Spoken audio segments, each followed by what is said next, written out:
Lalu hasil dari Pak Ismet tadi sudah mengatakan kita itu reses sampai ratusan titik kita lakukan per tahun itu, dan selalu saja masalah ASN ini ada, dan satu yang menjadi persoalan adalah adanya diskriminasi dalam undang-undang ASN kita, undang-undang kepegawaian kita, terkait keberadaan P3K dan P3K paruh waktu, Pak Kepala. Eh, Mereka sama-sama mengabdi bagi Republik ini, kemudian sama-sama mengikuti tes, seleksi, dan lain-lain, tapi memiliki status yang sangat jauh berbeda. Nah, apalagi keberadaan mereka itu sangat ditentukan oleh kedaerahan akhirnya. Malah kerja-kerja mereka sama dengan kerja-kerja kategori SN lain, gitu ya. Karena yang menentukan gaji mereka yaitu fiskal daerah, dan itu tergantung TKD, efisiensi dan lain-lain, itu yang mengakibatkan banyak kepala daerah yang memang akhirnya merasa dalam tanda petik frustasi dan ingin memberhentikan semuanya, begitu ya, karena memang ketidakmampuan untuk melakukan penggajian.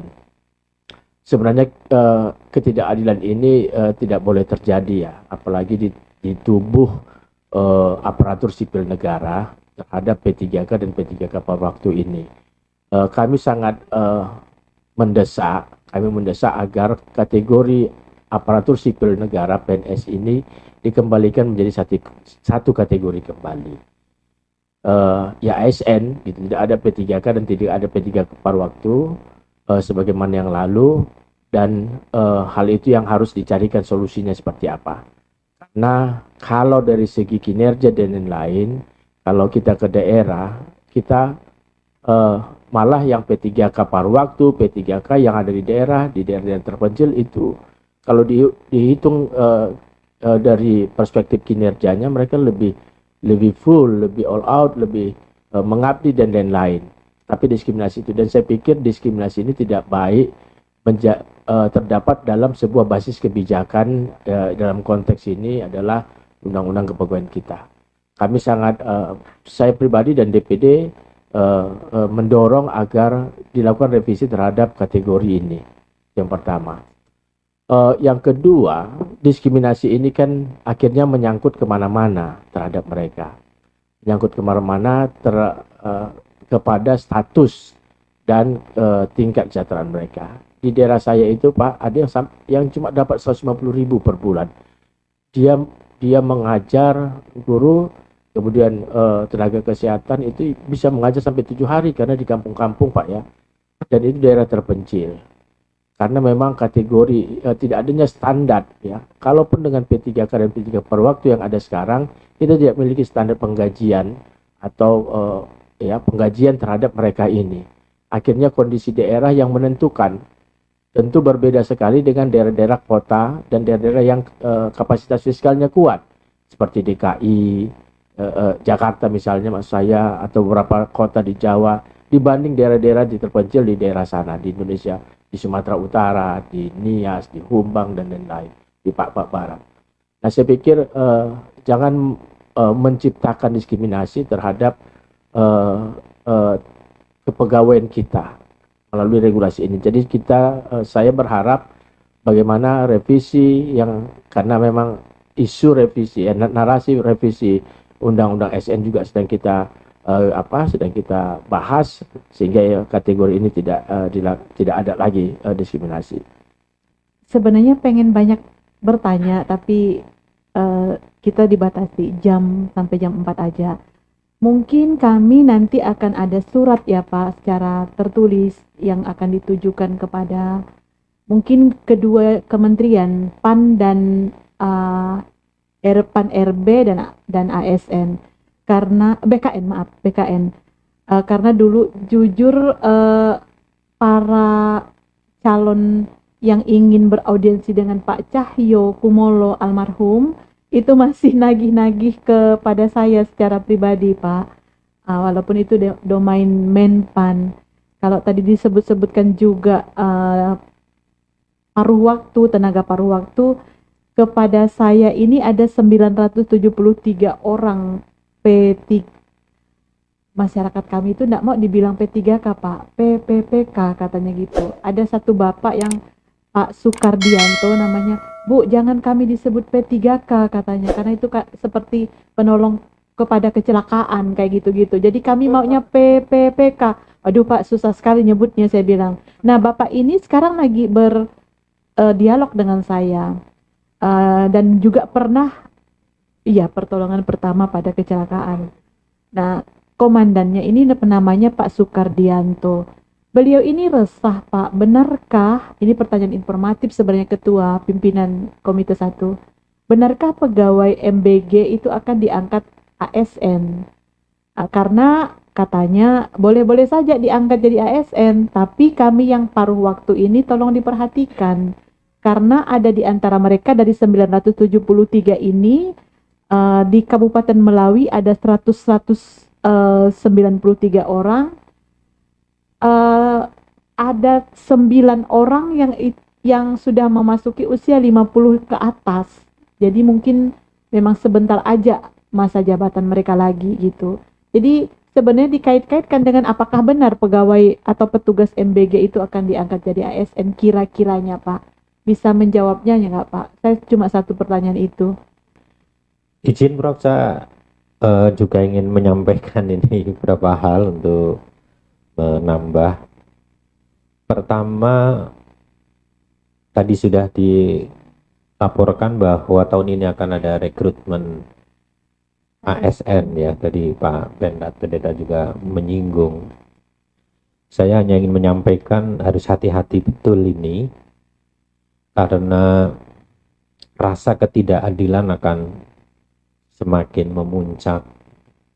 Apalagi kalau nanti pengangkatan ASN untuk PGN, koperasi desa, sekolah rakyat, sekolah Garuda yang diperlakukan secara khusus, misalkan nanti akan ditanggapi pasti jadi PNS, langsung P3K misalkan. Sekalipun itu katakanlah prioritas presiden, ada yang lebih prioritas sebenarnya mestinya, karena prioritas undang-undang dasar seperti pendidikan dan kesehatan.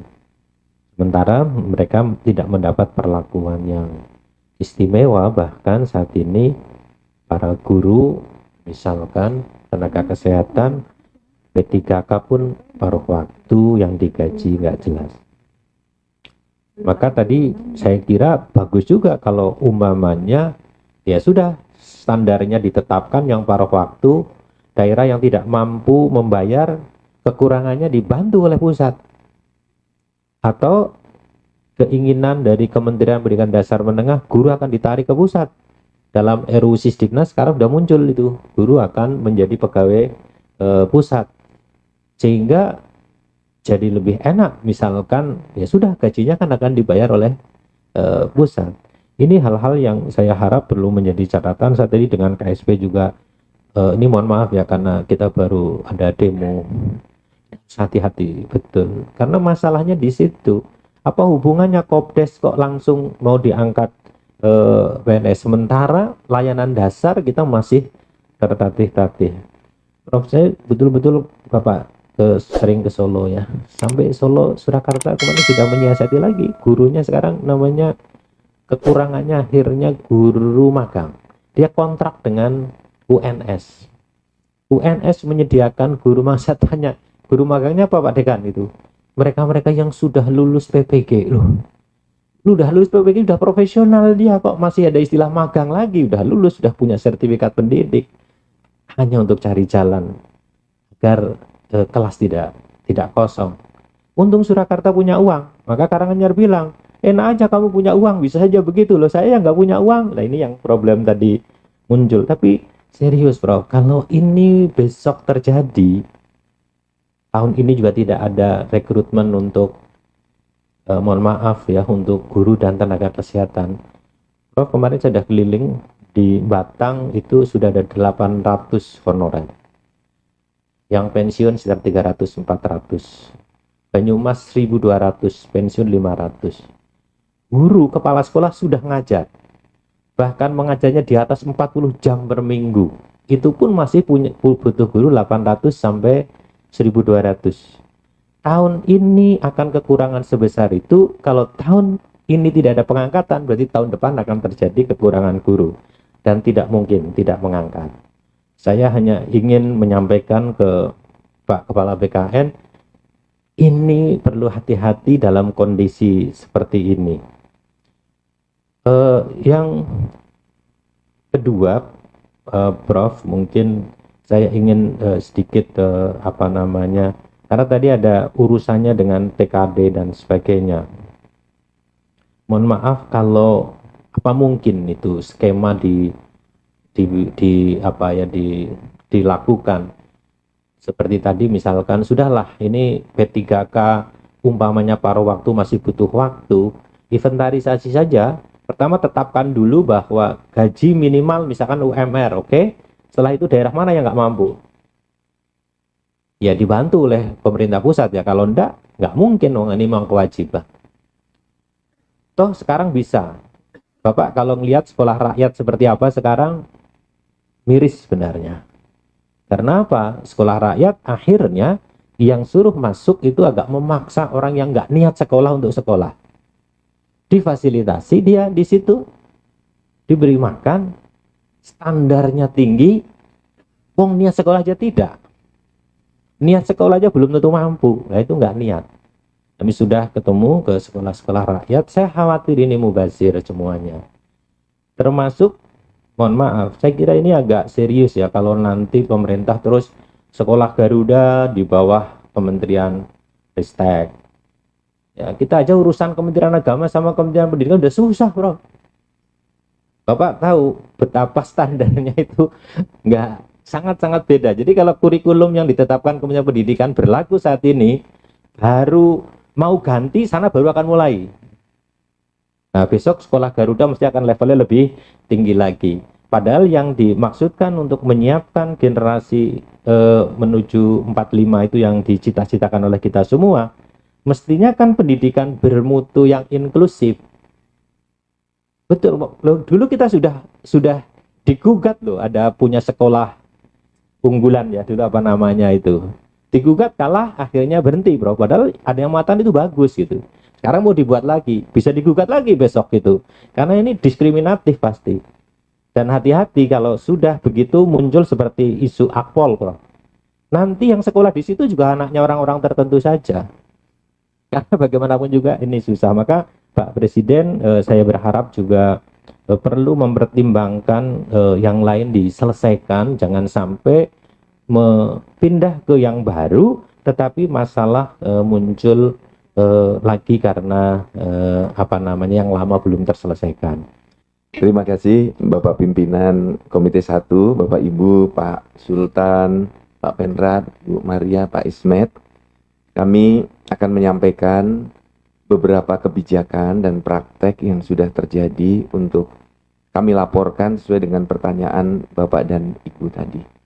Pertama, dari Pak Ismet, Pak Penrat, Bu Maria, Pak Sultan, Pak Ketua, dan Pak Wakil Ketua. Kami elaborasi dulu secara umum kebijakan negara itu sama dengan pandangan Bapak dan Ibu. Tidak ingin terjadi diskriminasi. Misalnya sekarang yang paling banyak masuk ke BKN adalah mengapa P3K tidak dapat pensiun. Tidak dapat apa Pak? Yang saat pensiun langsung dapat kita 75 juta itu. Jaminan hari tua. Ada yang setahun selesai nggak dapat apa-apa. Nah, kami sampaikan bahwa ASN itu mendapatkan atau PNS mendapatkan pensiun karena dipotong dari gaji pokok untuk pensiun dan untuk tunjangan hari tua. Jadi P3K bisa mendapatkan hal seperti itu bila juga ada dipotong. Karena kami ini menabung gitu untuk nanti persiapan pensiun. Nah, termasuk BPJS juga begitu. PNS dipotong untuk BPJS kesehatan. Nah, ini bisa kita membuat kebijakan P3K juga mendapatkan potongan untuk persiapan pensiun. Kalau nanti dia diperpanjang terus kan bisa jadi P3K itu bisa 20 tahun bekerjanya. Dia masuk umur 25 diperpanjang terus. Nah, ini bisa panjang juga. Tapi ada P3K yang kualitasnya jelek, 1 tahun tidak diperpanjang juga banyak. 2 tahun tidak diperpanjang juga banyak. Sangat tergantung pada kualitas kinerja P3K karena memang ada batas waktunya. Kemudian Bapak Ismet, tadi Bapak menyampaikan ada 3 susah. Susah masuk jabatan, susah naik pangkat, dan susah masuk ASN. Memang ini juga banyak masuk ke kami, Pak, kenapa sekarang sulit menjadi ASN? Karena memang di pegawai PKN sendiri, Bapak, perlu kami laporkan, banyak yang putra-putrinya tes itu harus 3 kali, 4 kali, karena seleksinya itu berbasis komputerisasi yang real time. CBT dengan CAT, Computer Assisted Test, sehingga ketika mengerjakan nilainya langsung keluar, Bapak. Sehingga orang dalam pun nggak bisa. Pernah suatu ketika saya dititipi pejabat penting, nggak bisa masuk, saya dimarahi habis-habisan. Ya saya jelaskan memang bukan saya tidak mau membantu, tapi memang tidak bisa sistem ini diintervensi oleh perorangan. Ini memang untuk masuk ASN sangat selektif. Saat ini hanya 6,3% dari pelamar yang lolos menjadi PNS di seleksi 2024-2025, Bapak. Kemudian yang kedua, untuk naik pangkat. Nah, untuk naik pangkat ini sekarang sudah jauh lebih mudah, karena setiap memenuhi persyaratan, periodenya sudah setiap bulan. 1 Januari, 1 Februari, 1 Maret. Kalau dulu zaman Bapak masih jadi gubernur, itu ASN hanya 2 kali, Bapak. April dan Oktober naik pangkat. Sekarang sudah boleh Januari, Februari, Maret, sehingga lebih mudah. Kalau terlambat di Januari, bisa naik di Februari. Kalau dulu terlambat di April, harus nunggu di Oktober.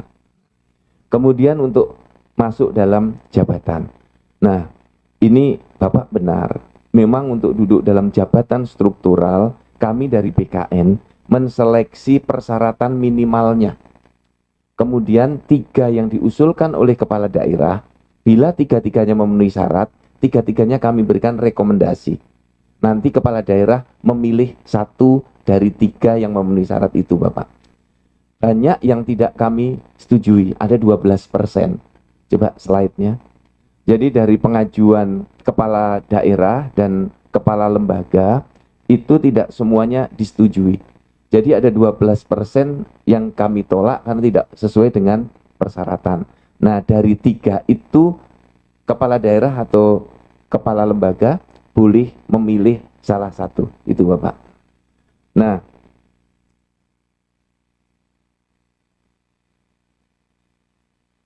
yang berikutnya ini terkait dengan bagaimana sistem merit ini menjaga, termasuk pertanyaan dari Bapak Sultan tadi, juga Pak Ketua sendiri.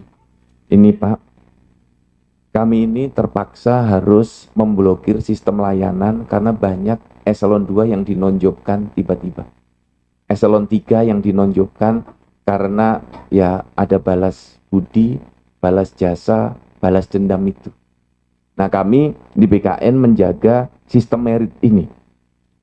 Sehingga kalau dia terkena hukuman disiplin berat, baru boleh dinonjolkan dari jabatan selama 12 bulan.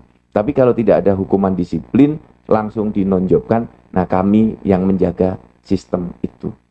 Jadi ini kami mohon dukungan Bapak dan Ibu untuk para kepala daerah, para menteri, untuk bersama-sama menjaga bahwa ASN itu kan sebutannya begini, dia bukan orang saya. Dia orangnya dia. Karena ASN itu Bapak seperti pemain bola. Dia siapapun pelatihnya, dia pemain bola, nggak akan pindah jadi pemain voli. Saya menjadi ASN sejak zaman tahun 2000 di Ibu Megawati sampai sekarang. Tetap saja saya ASN. Presidennya sudah berganti-ganti. Nah, para ASN di kabupaten kota, provinsi juga begitu. Bupati wali kotanya berganti-ganti. Mereka tetap sebagai ASN. Nah, oleh karena itu sistem merit inilah yang menjaga. Jadi kami paling tidak bisa menjaga lebih dari 7.500 ASN yang akan dicopot maupun dinaikkan tidak sesuai persyaratan. Kurang lebih 12%. Memang ini tugas berat kita, Bapak. Ya. Interupsi Pak Iya. Jadi begini, saya bangga kalau bisa melakukan hal seperti itu, Pak. Tetapi juga ini harus pengawasannya ketat pada saat pilkada. Karena banyak juga ASN yang berjudi, Pak. Nah, dia sengaja memang menerjunkan dirinya di dalam politik praktis dengan harapan kalau ini naik saya jadi sekda gitu. Nah, jadi ini yang barangkali juga pengawasannya yang perlu ketat. Begitu ada ketahuan ikut-ikut berpolitik langsung dihukum. Ya, saya kira itu masalahnya, Pak. Terima kasih Bapak Ketua. Bapak benar bahwa di BKN kita sudah ada MOU dengan KPU, Bawaslu, Kemenpan, dan Kemdagri. Ketika ada ASN yang tidak netral, itu banyak yang diberhentikan, Bapak. Kasus di Bengkulu, banyak yang diberhentikan. Di beberapa daerah yang lain juga seperti itu. Oke. Nanti kami bisa elaborasi lebih mendalam. Kemudian kami sependapat dengan Bapak-Bapak di Komite 1. Ini terkait dengan standarisasi kesejahteraan ASN. Ini kan ASN kita, Bapak dan Ibu, kami di BKN terus memperjuangkan itu kalau bisa menuju single salary system. Jadi kalau sekarang itu kan gaji pokok dengan banyak tunjangan. Sehingga ketika pensiun itu turun drastis. Sehingga banyak ASN kita itu ketika pensiun itu banyak yang lebih menderita dan lebih ingin tidak pensiun-pensiun. Sehingga ingin ke fungsional. Nah, kami di BKN concern memperjuangkan kesejahteraan itu, mohon dukungan Bapak-bapak dan Ibu di Komite 1. Karena kalau ASN-nya sejahtera, pasti akan bekerja lebih fokus, lebih tinggi kinerjanya, dan tidak berebut ke jabatan struktural. Jadi yang disampaikan Pak Ismet tadi, ke struktural itu banyak sekali. Maka kami mendorong ASN juga fokus ke jabatan fungsional. Dan memang tidak ada pilihan lain ketika kabupaten kota, provinsi tidak mampu membayar gajinya, pemerintah pusat yang harus turun tangan membantu. Ini kami sependapat dengan ide Bapak dan Ibu semuanya di Komite 1. Kemudian dari Ibu Maria Goretti, monggo kalau mau audiensi, Bu, nanti bisa bersama dengan di Kemenpan atau dari kami sesuai dengan topik yang akan dibahas. Nah, kemudian yang perlu juga kami laporkan kepada Bapak dan Ibu, untuk Koperasi Desa Merah Putih kemarin menjadi pegawai BUMN, Bapak. Jadi 35.000 yang diangkat ini dikontrak 2 tahun untuk menjadi pegawai di BUMN. Dan bagi daerah-daerah itu dibolehkan mengangkat atau mengajukan formasi P3K untuk mengisi kekosongan-kekosongan dalam jabatan-jabatannya. Pada waktu saya dulu ikut menyusun Undang-Undang ASN, yang Undang-Undang 5 tahun 2014, mengapa diperlukan P3K? Itu karena ada pos-pos yang tidak bisa diisi karena lebih umur. Ya, misalnya dibutuhkan spesialis bedah yang umurnya sudah 45 tahun, dibutuhkan dokter dengan klasifikasi tertentu yang umurnya sudah 47 tahun. Nah, ini tidak bisa masuk lewat jalur PNS. Maka untuk kategori-kategori yang khusus-khusus ini bisa masuk melalui P3K. Nah, kemudian juga perlu kami laporkan, Bapak, untuk TNI, Polri, atau P3K dari swasta hanya boleh di instansi pusat, tidak boleh di instansi daerah. Nah, kemudian kami nanti akan berkoordinasi dengan Panglima, Kapolri, dan Menpan bagaimana dengan Undang-Undang Polri dan Undang-Undang ASN. Karena sesungguhnya ada asas resiprokal. Dari TNI, Polri bisa masuk ke ASN, dan di Undang-Undang ASN itu resiprokal bisa masuk ke jabatan TNI dan Polri. Tapi ini yang belum pernah diterapkan. Misalnya, ya menjadi Wakapolda lah, misalnya ya, ASN menjadi Wakapolda, bintang 1. Yang eselon 2 itu menjadi karo keuangan, menjadi karo aset. Ini kan sama, Pak, kerjaannya. Nah, banyak jabatan-jabatan yang secara resiprokal itu bisa saling mengisi. ini kan kaitannya dengan rencana dari pemerintah untuk membuat data atau membangun manajemen talenta nasional. Jadi talent-talent terbaik di ASN, TNI, Polri, swasta itu bisa saling melengkapi. Nah, kemarin banyak dari Kementerian BUMN, dulu masih Kementerian BUMN, ASN-nya menjadi direktur utama, menjadi direktur di berbagai BUMN.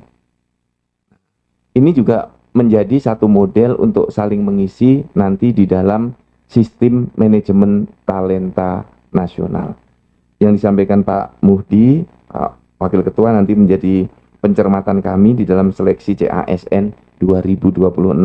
Kami koordinasikan dengan Ibu Menpan RB.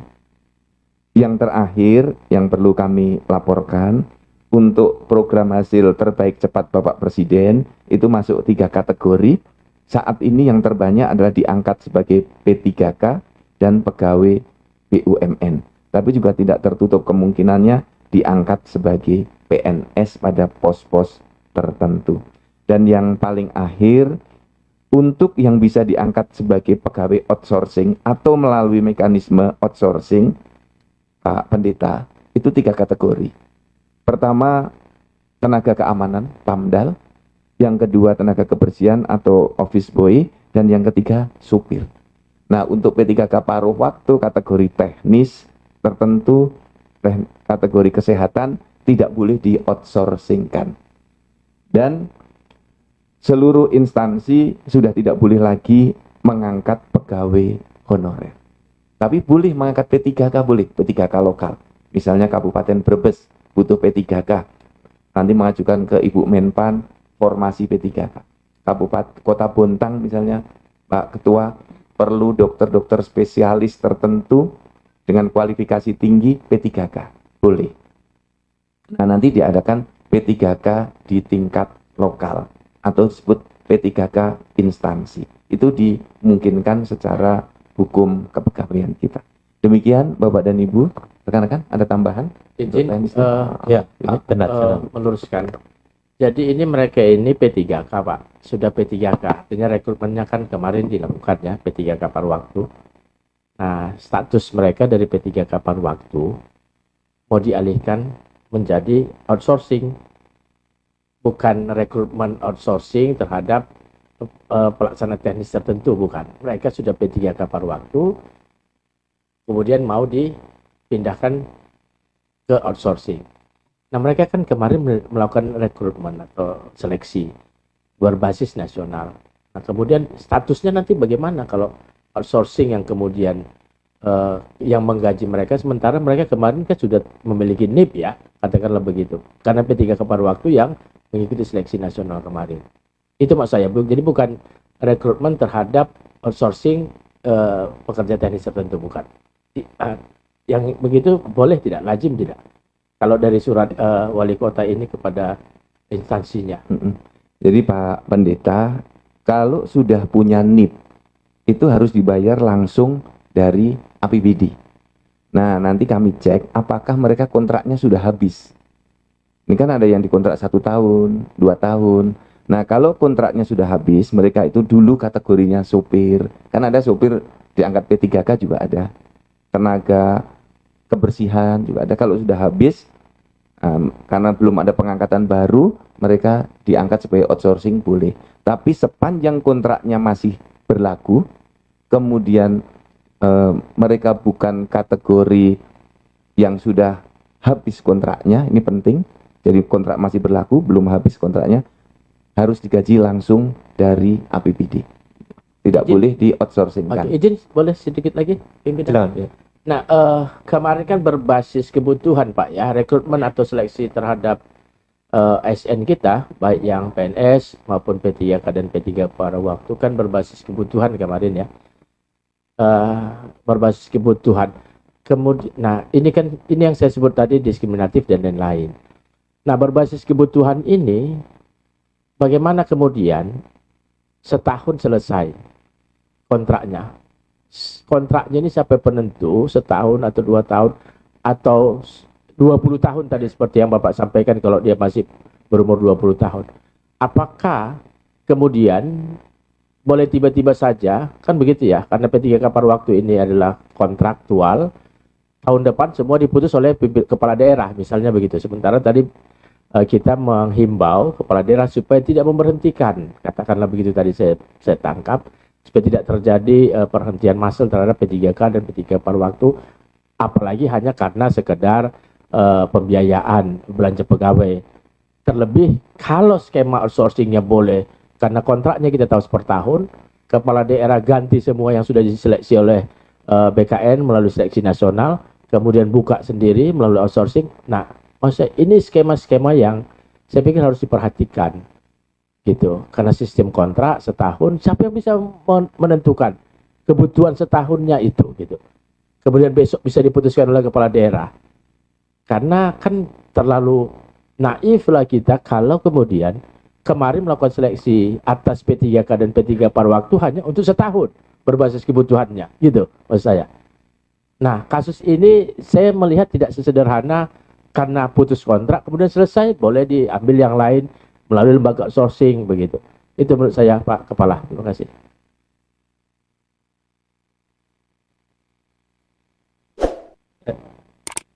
Silakan. Oh ya, biar ini ya Pak sekali nanti, monggo. Ada yang menarik, Prof, yaitu masalah lemari digital. Ini penting. Dinyalakan Pak. Dinyalakan Pak, biar ya. Waktu saya mau menjadi anggota DPD, kan diminta ijazah. Ijazah saya nggak ada di provinsi. Bayangkan. Jadi hilang itu. Nah, ini penting, apa, lemari digital ini. Jadi kalau bisa ini dijaga betul, Prof. Jangan sampai nanti kita pusing nyari dokumen-dokumen kita pula. Dan saya mau usulkan supaya KPU juga bikin lemari digital. Jangan nanti hilang lagi. Akhirnya timbul ijazah palsu nanti. Terima kasih, Prof. Prof, biar sekalian Bapak jawab ya, saya nambah sedikit. Kita ingat rapat di sini dengan Bu Menpan, Prof, bahwa tahun depan tidak ada lagi seleksi P3K macam-macam ya, itu ya. Tapi yang tepat mungkin tidak ada seleksi berdasarkan afirmasi lah yang paling tepat ya. Mungkin P3K tadi masih ya termasuk, berarti untuk saya mungkin kembali untuk guru, karena ini juga Prof tadi menyampaikan, ternyata saya cek komposisi PNS, ASN PNS di guru ya, itu sudah tinggal 48 Prof, 48%. Dan sekarang pensiun guru itu luar biasa loh, mungkin sekitar 200.000 lah per tahun. Kalau nanti seleksi di tahun ini tidak ada lagi PNS, ini akan semakin jauh. Dan kalau kita lihat filosofi P3K kan tidak tepat mestinya untuk guru. Ini maksud guru P3 kalau rumusnya seperti yang Bapak sampaikan, itu kan untuk kebutuhan-kebutuhan mendesak tertentu. Kalau untuk guru kan sebenarnya sudah jelas bisa diperhitungkan. Dan saya mesti juga sampaikan ke Bapak, hati-hati Prof, teman-teman itu di daerah kalau menghitung kebutuhan guru selalu menurut saya salah. Karena apa? Mereka menggunakan rasio jumlah murid dengan guru, itu salah, Prof. Karena apa? Tidak semua sekolah itu bisa jumlah siswanya sesuai standar. Karena terpaksa. Sama seperti sekarang nanti Kopdes akan salah. Karena apa? Nganggap semua desa itu jumlah penduduknya sama. Semua dibangun Kopdes yang sama. Coba bayangkan, ada satu di Jawa Tengah, Prof. Satu desa itu penduduknya cuma 800, cuma 1000. Jejeran Kopdes semuanya. Bahasa Pak Kepala Desa, yang mau beli siapa Pak gitu.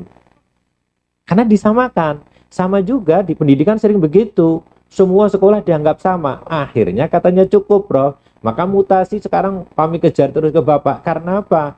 Pasti ada yang kurang, ada yang lebih. Izin Prof, ini Kalau untuk guru jangan kebutuhan hari ini seleksi tahun ini. Untuk guru kebutuhan tahun depan seleksinya harus tahun ini. Kalau tidak mesti akan mengangkat. Sudah saya pastikan Prof, nggak ada kepala sekolah yang akhirnya membiarkan sekolah itu kosong. Kalau itu berulang seperti kata Bu Menpan, kalau honorer atau apapun namanya yang sudah dilarang tetap ada, berarti kita akan berhadapan dengan mereka-mereka yang memaksa untuk jadi ASN dengan afirmasi. Kalau itu terus kan repot itu. Monggo Prof. Terima kasih Bapak-Bapak. Pak Ismet, terima kasih dukungannya. Memang dengan lemari digital ini semua arsip kita digitalkan dan tidak hilang Bapak. Bisa kita download sewaktu-waktu, kemudian kita cetak kembali. Nah, Pak Pendeta, izin saya menyampaikan pengangkatan P3K afirmasi 2024-2025 itu sesungguhnya tidak berbasis kebutuhan. Yang sudah masuk itu yang memenuhi persyaratan diangkat. Mengapa saya katakan memenuhi persyaratan? Karena ada yang tidak punya ijazah Pak, sehingga gagal diangkat. Nah inilah yang kemudian dalam perjanjian kontraknya ada yang dibuat 1 tahun, ada yang 3 tahun, ada yang 5 tahun. Nah ini yang harus kita rapikan kembali di tahun-tahun sekarang ini. Karena sudah ada Pak Mudi yang mulai habis kontraknya Pak. Ini kan mulai ada keresahan-keresahan. Nah saya pun berharap karena situasi ekonomi seperti saat ini jangan sampai ada PHK massal. Jadi diupayakan sebisa mungkin P3K ini masih diperpanjang dengan peningkatan kualitas. Tapi P3K-nya juga harus ngerti, harus rajin bekerja gitu Pak. Karena kami di BPASN setiap bulan Bapak, kami harus laporkan selalu ada pemberhentian P3K yang dipecat karena tidak masuk kantor. Nah ini yang perlu kita sama-sama untuk saling menjaga. Yang disampaikan Pak Mudi saya sependapat Bapak. Jadi untuk kebutuhan tahun depan itu tesnya harus sekarang. Karena ada masa calon pegawai, ada orientasi, ada persiapan. Dan untuk jabatan-jabatan seperti guru, dosen itu memang perlu untuk jabatan yang jangka panjang. Jadi tidak bersifat kontraktual karena ini jabatan fungsional yang mempersiapkan generasi dia harus jangka panjang. Dikecualikan memang ada kebutuhan-kebutuhan khusus. Misalnya kebutuhan dosen tertentu yang atau guru tertentu yang dia tidak bisa diangkat dari jalur PNS karena umurnya sudah misalnya 38 tapi dia baru S2. Tapi kualifikasinya tertentu. Atau dia dosen di Fakultas Kedokteran, dari dokter dia nggak bisa diangkat jadi PNS karena spesialis tertentu, umurnya sudah 43 tahun. Jadi ruang-ruang P3K menjadi sangat masih dibutuhkan tetapi dengan tingkat yang sangat selektif. Kemudian yang terakhir Ibu Bapak, kami dari BKN mohon dukungan dari Ibu Bapak semua. Pertama untuk kita membangun standar kesejahteraan ASN yang sama. Ibu Bapak, tingkat kalau saya ingin mengatakan tingkat pendapatan take home pay ASN kita berbeda-beda sangat jauh. Pekerjaannya sama, resikonya sama, waktunya sama. Nah ini kami belum tahu bagaimana konstruksi atau skema yang paling tepat karena masih berbasis APBD untuk daerah dan di pusat sama-sama pekerjaannya gajinya bisa sangat berbeda dan sulitnya dilakukan pertukaran nasib gitu Pak. Misalnya pegawai BKN bertukar nasib menjadi pegawai kantor pajak itu susah. Pegawai di Badan Nasional Pengelola Perbatasan pindah jadi pegawai di Direktorat Jenderal Bea Cukai, sama-sama di perbatasan Pak. Nah ini pertukaran nasib ini susah sekali. Maka kalau kita bisa menerapkan mobilitas talenta, talent terbaik bisa berputar dimanapun, sehingga kesejahteraannya bisa mereka dapatkan. Sekarang ini fakta, ketika kami membuat surat pindah yang menuju ke kota Surabaya, Makassar, DKI, Bekasi, itu banyak sekali. Karena tingkat kesejahteraannya demikian tinggi. Nah ini kita bersama-sama perlu membangun standar kesejahteraan ASN. Ini mohon dukungan Bapak-bapak dari gedung ini. Sangat Terima setuju kasih. nih, harus jadi kesimpulan nih ya. Iya. Terima kasih Bapak Prof, Ketua. izin tanya untuk tahun ini berarti seleksi termasuk untuk tenaga kesehatan dan pendidikan? Ada PNS? Tadi karena belum jawab ya, PNS apa P3K besok? Ini kita sudah meminta permintaan formasi dari daerah, dari kementerian lembaga. Yang pasti untuk seleksi PNS akan ada. Nah, nanti P3K tergantung permintaan dari masing-masing seperti yang saya laporkan Ya. tadi. Kebutuhannya seperti apa? Ya artinya yang guru bukan hanya sekolah rakyat dan Tidak, semua umum. semua, ya Iya, umum ya. umum. Terima kasih. Kesimpulannya sudah siap. Jadi ditambahkan yang terakhir ya, penting ini. Ya ini sambil nunggu guyon di Jawa Tengah ini mutasi Prof, yang P3K kan gajinya upah minimum daerah. Coba cerita tadi Prof, yang di Kota Semarang disuruh pindah ke manalah yang paling kecil mungkin Rembang gitu, yang Rembang suruh pindah ke Semarang, itu seneng lah. Itu baru upah minimum loh, belum yang lain itu. Tidak Mas? Baik, Bapak Ibu, terima kasih atas tanggapan Kepala BKN yang luar biasa. Sekalipun banyak masalah terkait ASN, tapi kita bisa tetap happy, bisa tertawa karena kita punya kesamaan ya, rasa pandang, keinginan kita adalah sama agar ASN kita tidak saja mungkin yang tadi kita diskusikan memperoleh keadilan ya, tapi semualah sebagaimana yang diharapkan dalam undang-undang ASN.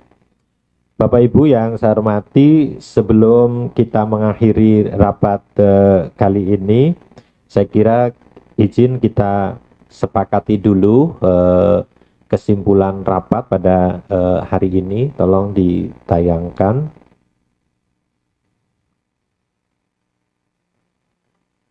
Coba ditayangkan Mas. Belum? Pertama, sekira ini umum, Komite 1 DPD RI memberikan apresiasi pada BKN yang telah melakukan berbagai terobosan kebijakan dalam pengangkatan ASN, manajemen kepegawaian, serta pelaksanaan merit system dan digitalisasi. Ini Pak Ismet ya, lemari loh Pak, bukan almari ya.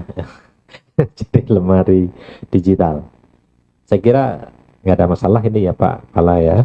Yang kedua, Komite 1 DPD RI mendesak Badan Kepegawaian Negara dengan segala kewenangannya melakukan monitoring dan evaluasi kebijakan kepegawaian, terutama masalah yang dialami P3K dan P3K paruh waktu di daerah secara konsisten agar persoalan yang masih muncul sampai saat ini dapat segera teratasi dalam waktu yang relatif singkat.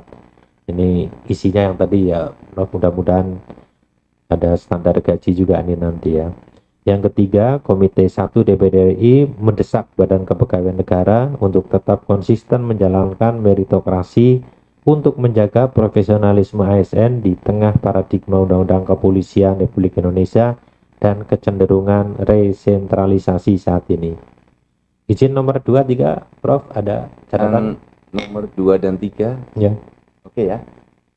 Sepakat ya, saya kira setuju ya? Kalau Ya. ini Komite 2 mendorong, Komite itu bagaimana 1. Pak? Iya. Komite 1, Komite 1. yang nomor 2, Komite 1 dari mendorong. Nah itu. Oke.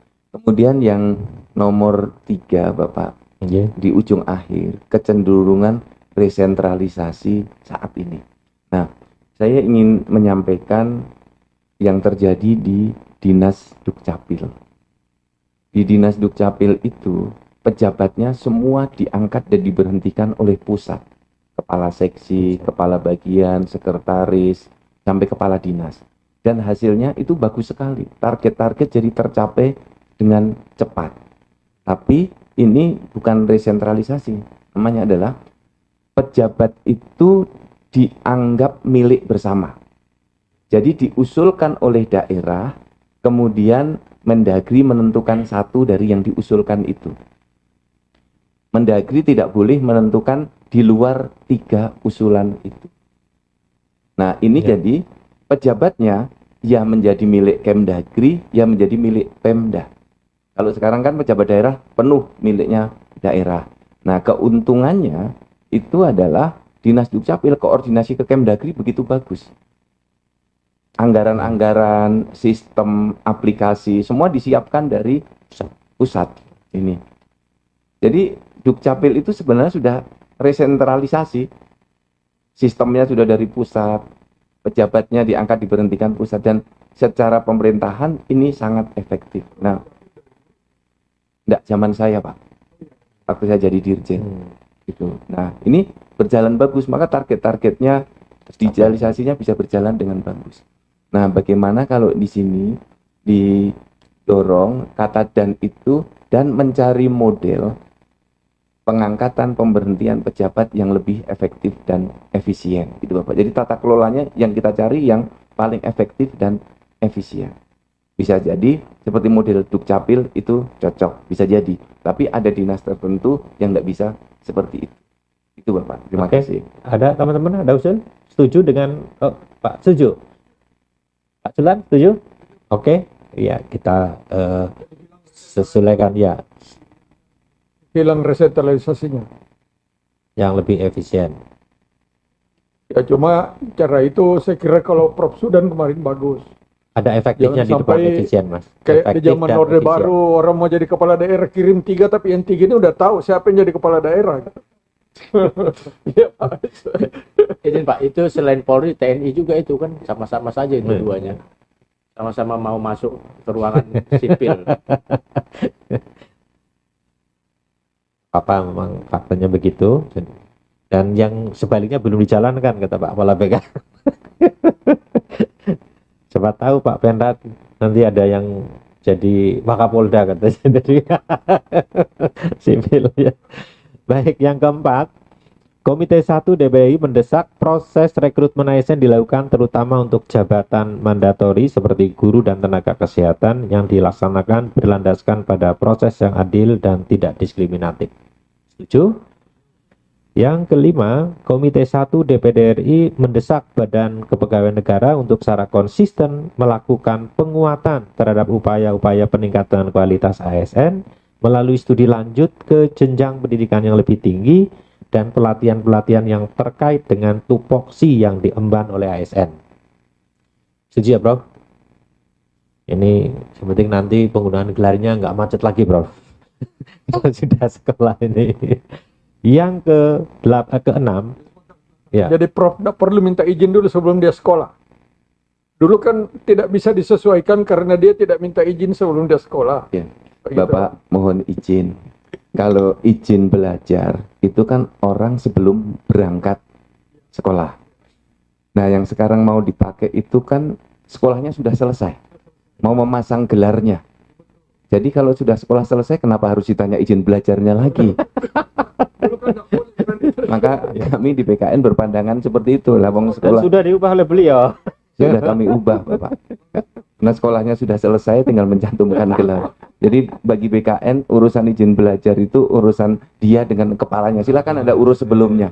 Kami nggak mau masuk ke urusan yang sebelum-sebelumnya. Ketika ijazah sudah ada, ya sudah pencantuman gelar, ada ijazahnya, ada, ya sudah cantumkan sepanjang dari kampus terakreditasi. Demikian, Bapak. Aman. Ya. Yang terakhir, Komite 1 DPRI mendorong, Komite 1 DPD RI mendorong PKN untuk merumuskan standar kesejahteraan ASN yang menuju pada terwujudnya single salary untuk menjamin kelangsungan hidup dan kesejahteraan ASN pasca Purna Bakti. Apa perlu single salary ini, Mas? Pasca Purna Baktinya Oh, ini merumuskan standar kesejahteraan ASN untuk menjamin kelangsungan hidup dan kita aja lah. Iya. Lalu Pasca Purna Bakti juga perlu. Nggak perlu lah yang single salary-nya enggak usah lah. Nanti ke ini kan yang ini penting kan tadi ASN yang P3K yo standar itulah ini ya, arahnya ke situ. Nah, perlu ditambah apa Pak Bernard, keadilan? Kalau sudah standar nanti kan sudah adil lah Sudah itu. adil ya. Ini kan nggak standar, Pak. Pak Kepala, ini tadi yang Bapak singgung terakhir ini kita Iya, rumuskan. Bapak mohon izin. Iya. Kita itu ingin membangun ASN yang memiliki standar pendapatan secara nasional. Ya. Gitu. Kemudian kita ini kan harus menghormati para senior setelah bekerja panjang di ASN sebagai pensiun. Ini kan sekarang nggak ada yang menangani nih pensiunan kita ini, yang ngurus itu nggak ada. Nah, Ya. kalau boleh juga merumuskan pensiunnya, gitu. Kasihan Pak, bapak-bapak kita ini sudah bekerja sangat panjang, nggak ada yang ngurus sebagai senior citizen itu. Jadi kalau di sini kami mengusulkan Kita lengkapi aja untuk Prof, ya. merumuskan sistem kesejahteraan ASN dengan standar nasional. Bagus kan ini. Sistem kesejahteraan